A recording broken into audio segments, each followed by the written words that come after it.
What's up, funky people? How's everybody doing? Post event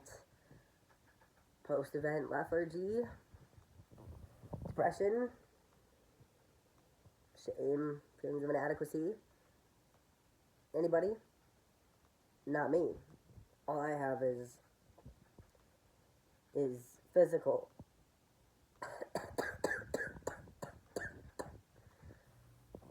Physical illness.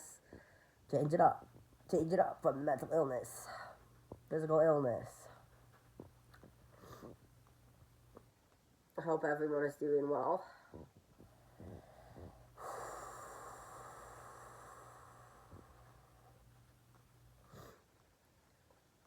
Now, some people don't want to hear from me because I'm an AGP apologist. What about an AAP apologist? What if I released my poetry? I'm sorry, I wouldn't make you guys read that. But my AAP poetry. You guys want to see that? Because it's pretty nasty stuff. This I wrote even before I had my boobs cut off. Because I was like 19 writing that. So, would anyone have sympathy for me? Or would they think that it was all just trauma and that the porn I was watching victimized me versus my enjoyment of the porn, my arousal from the material, from misogyny, kink, a Tumblr. Am I still based if I used to jerk off to the thought of making love to twinks? Just saying, sexuality is really annoying. Really annoying. I don't think people can help what they're attracted to. I don't think that suppressing or lying about it is going to change that. I do think that it's the same with fear or grief. That you don't lose your fear or grief, but you go bigger than it. I'm still working on growing bigger than my sexuality and grief and fear, but I think that I think you find ways to acknowledge that sex is really annoying, no matter what is involved in it, who you think about, what you think about it, how it affects how you sexually signal or don't sexually signal or what, I think that it is possible to grow beyond it, to have more to your life than having a certain sexuality. I'm still working on it, man. I have really moved beyond the autoandrophilia. But the heterosexuality is a stuck point for me, to say the least. And I think that that's something that every religion, every spiritual practice, everybody has known. We really need to develop rational detachment, and I don't think that someone is really defined by their sexual proclivities. They're defined by their values. They're defined by what they create in the world.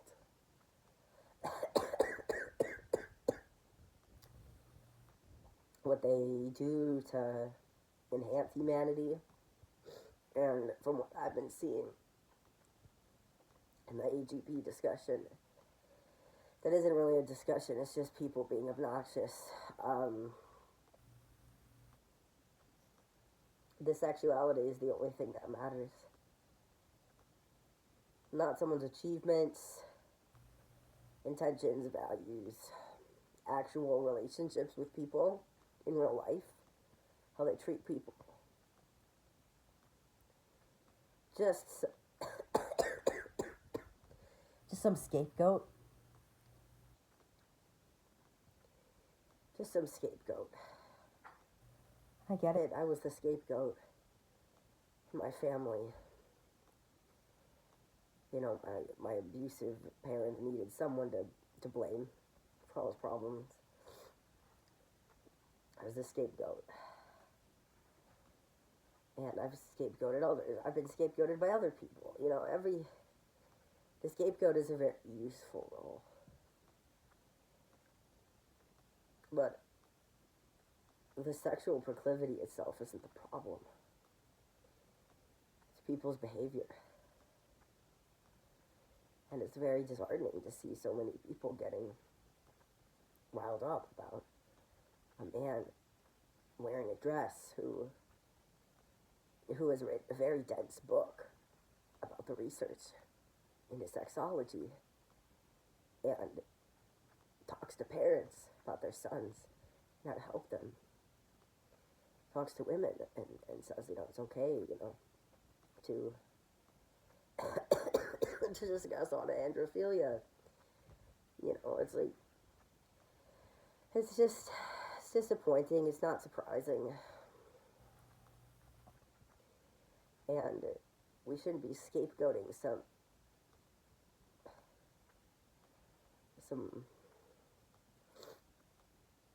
generalized thing. We need to be focused on the actual predators, you know, the actual theorists the postmodern theorists who actually, you know, were active pedophiles, for example. The academics who push this out of their students. To queer, to destruct everything. The surgeons who cut people's bodies up for profit. And the civil rights activists and Antifa. And I don't like to see scapegoating. I have a lot of trauma from being scapegoated. And I don't like shunning people. I don't like ostracization. Because they're all things that I've experienced. It caused a lot of trauma. I wish to judge people in their actual interpersonal interactions in reality, not their generalized application to this nebulous thing called AGP. That AGP is the root of all evil. AGP is...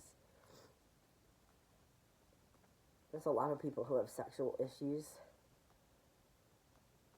that don't film TikToks, right? Like Dylan Mulvaney or Jessica Yaniv, or these other people who actually do predatory actions. Like, you know how many people have fucked up sexual fantasies? Including women. Including traumatized women like myself. You know? Wish people could just calm down. And I say that as someone who has, my nervous system is fucked up. But I do wish that people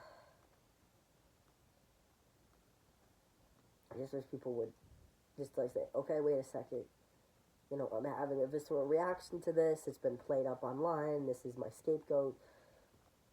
This is my in-group scapegoat. I'm supposed to react this way. My anger is being channeled towards this, you know, predator.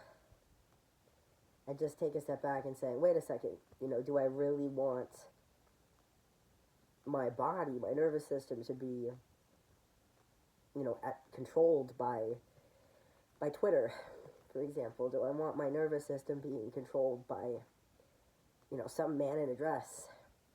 Because you do have a choice to practice lessening how much you're triggered.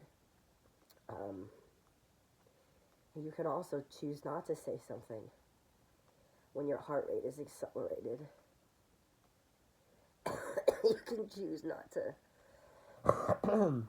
You can choose not to, you know, participate while you're not in a, you know, regulated state of consciousness.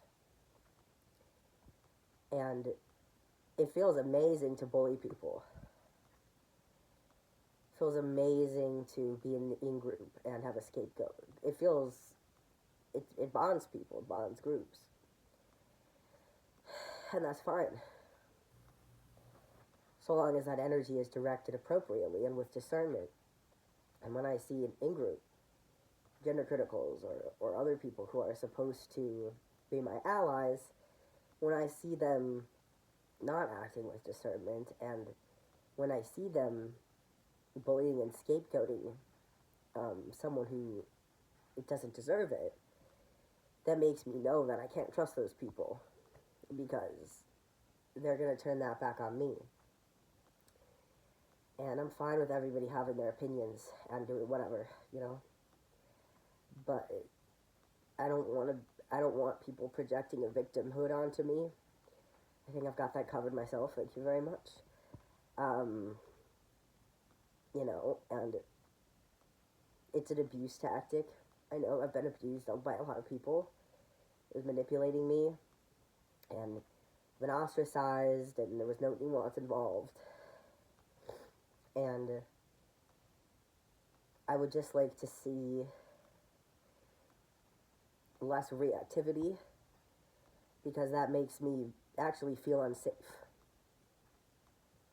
Not unsafe as in some dramatic sense, but unsafe as in I can't trust these people who these people are claiming that, you know, I'm the vulnerable young woman who's confused about gender or whatever, you know, who's going to be taken advantage of by these AGP men. You know, they claim that I'm this person, I'm the demographic that they're supposed to be advocating for. But when I actually feel a regulated nervous system and calm and secure around the AGP man, and not around those people claiming to defend me, you know, I'm going to trust that in my nervous system. Because one person is being civil and honest, and another person is being hyperbolic. And I've seen this many times before with young men, with young detransition males that are my peers, they are my cohorts, they have been harmed in similar ways to me. And there's no discernment, there's no allowance. They are scapegoated, even though they are the victims, right? The detransitioners, the young vulnerable teens that are being groomed online, right? We are supposed to be the people that, you know, one of the major groups that people are fighting for. And then I see it turned around, and then my male peers, and they're called predators, you know, and that's when I know I can't trust those so-called allies. Even though I'm not necessarily being attacked, if, you know, that's kind of my, you know, I'm very loyal to myself, but I'm able to extend, you know, the situation to other people, and if they are being treated that way, then it's very likely that I'm going to be betrayed by those people. And it's at the point, and you can see it very clearly when I'm in a photo with, someone that I would consider a friend, a new friend, and, that I relate to, that I'm being scapegoated as well, just because I have proximity to the person. So the so-called victim, I'm being used. I'm not only being scapegoated, but I'm also being used for this straw man argument against the scapegoated individual. And my actual experience with the person is being ignored and dismissed. And I have to tell you, I really don't appreciate being ignored and dismissed. I really don't appreciate it. And that's why I feel real strongly to always call out this sort of manipulation and being scapegoated, because it's just abuse dynamics. And I've studied this, I've had to. And, it says a lot when I feel more comfortable sharing my nasty ass sexual poems with this AGP man, because I know he's not going to judge it. We're going to have a clinical discussion about it, that we're going to both learn from it. Versus I wouldn't feel comfortable sharing those sort of vulnerable feelings with any of these, gender criticals who are harassing this person. They have done nothing. This person has done nothing. Okay? So, oh yeah, I'm not emotionally dysregulated. I'm just sick, and but it does annoy me, and it disturbs me that so many have what I call AGP derangement syndrome. And yes, you can apply the same to Trump derangement syndrome. That he is the scapegoat for all people in the world.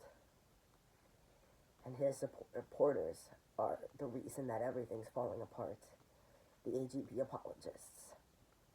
Even though there's some nuance, because apparently I'm an AGP apologist. Had my tits cut off when I was 20 years old, suicidal. And,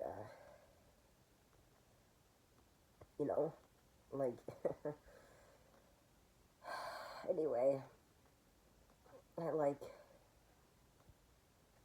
when people aren't assholes. And, I hope everyone's doing good.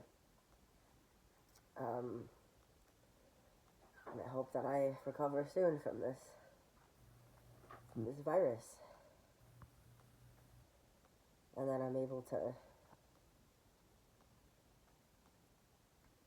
keep pissing people off in a charming way.